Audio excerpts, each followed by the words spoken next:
Mga vlogger. Oh, ano na? Yung mga ibang vlogger dyan, tulong ng tulong pero pakitang tao lang. Diba?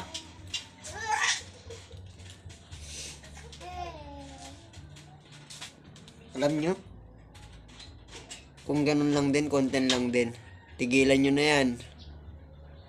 Kasi kayo, mga pakitang tao lang, makakita lang ng views, makahanap lang. Para umangat yung mga ano nyo, viewers at engagement nyo, di ba? Tama. Kaya kayo mga vlogger, no?